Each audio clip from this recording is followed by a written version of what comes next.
नमस्कार, आप सभी का stock market premium YouTube channel पर स्वागत है।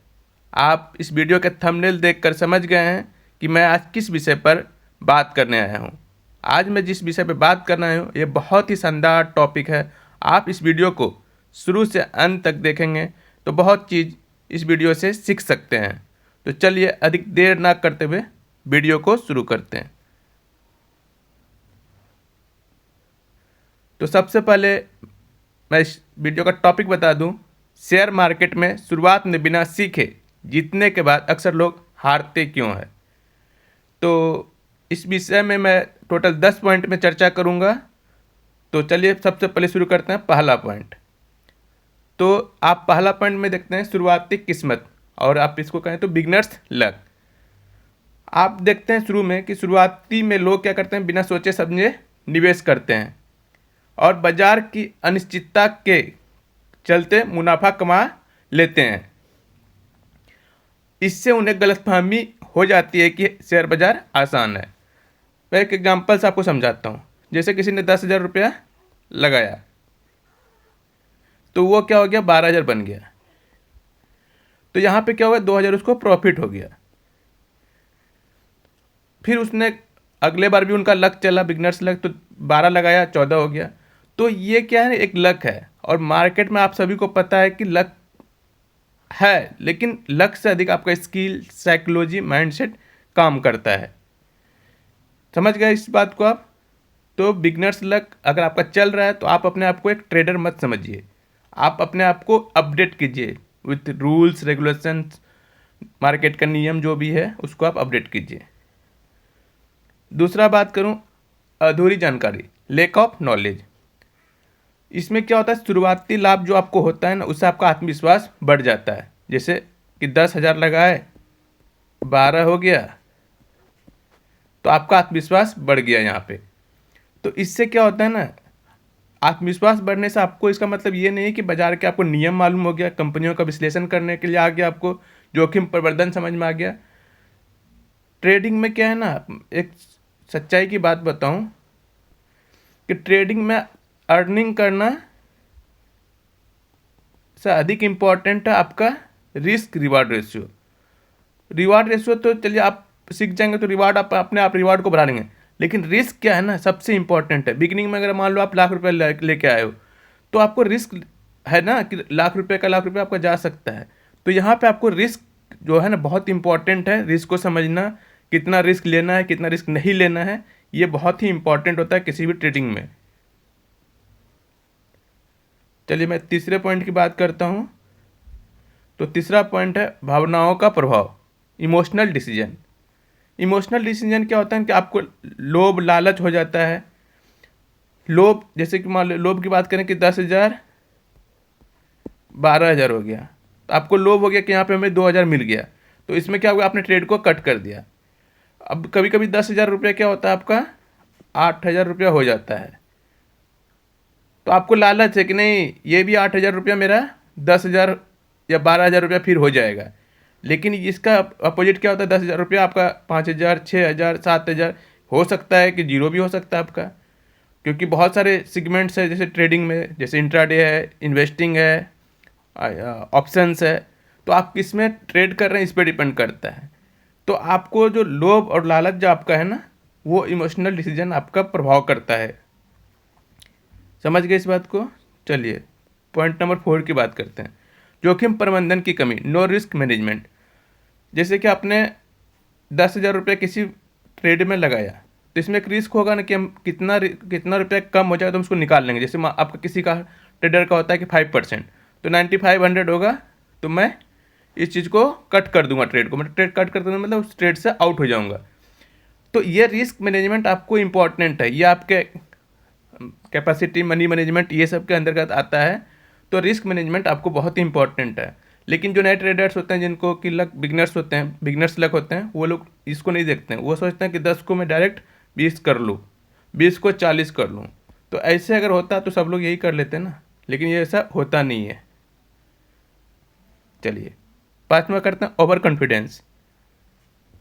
तो इसमें क्या होता है कि जैसे बिगनर्स आया ओवर कॉन्फिडेंस हो गया, 10 का 12 हो गया, तो उसको लगता है कि हमको सब चीज़ आता है। तो ये ओवर कॉन्फिडेंस आपको क्या करता है, जो आप जीते रहते हैं 10,000 रुपये शुरू में, तो ये आपका कितना पैसा लेके जाएगा उसका कोई पता नहीं है। तो इसलिए आप क्या कीजिए, इस पैसे को अगर अपने पास रखना है तो डे बाय डे अपने स्किल, अपने साइकोलॉजी, मार्केट माइंडसेट को चेंज कीजिए और अधिक से अधिक पैसे बना सकते हैं, लेकिन आपको सीखना ज़रूरी है। ठीक है, बात करते हैं छठे पॉइंट के, बाजार की समझ की कमी। तो इसमें क्या होता है कि आपको जो नए बिगनर्स होते हैं उनको समझ की कमी होती है। तो इसके लिए आपको क्या करना है, तो आपको मार्केट के उतार चढ़ाव, कैसे मार्केट अप्स डाउन होते हैं, समाचार, ट्रेंड्स की गहराई, जैसे कि मार्केट में अप ट्रेंड, जैसे कि मैं बात करूं अप ट्रेंड में है मार्केट,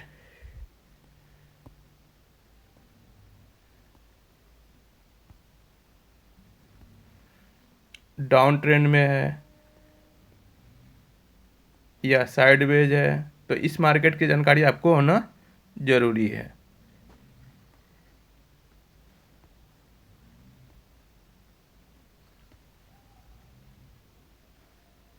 तो ये आपको जो होना ज़रूरी है।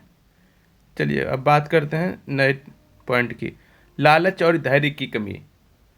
क्या हो जाता है आपको शुरू में जब आप जीतते हैं तो आपको तेज़ी से अमीर बनने के चक्कर में क्या होता है कि नहीं, हम एक ही रात में अमीर बन जाए, तो ये संभव नहीं है। एक रात में अमीर बनना संभव नहीं है। इसके लिए आपको कितनी रातें प्रैक्टिस करनी पड़ेगी, कितनी रातें मेहनत करनी पड़ेगी, कितनी चीज़ें सीखनी पड़ेगी, तभी आप इसमें ये हो सकते हैं।